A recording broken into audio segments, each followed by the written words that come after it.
Hello, ladies. So, if you have a child who is a baby or a small toddler and they have a cough or a cold, a really lovely herbal tea is actually elderflower tea.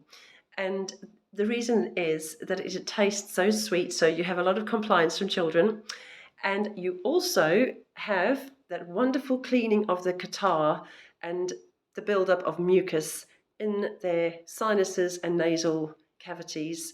And what this means is when you have a nice warm cup of tea, the heat sort of liquefies the mucus, and elder is great for helping the child expel that mucus, certainly get rid of the ear congestion as well.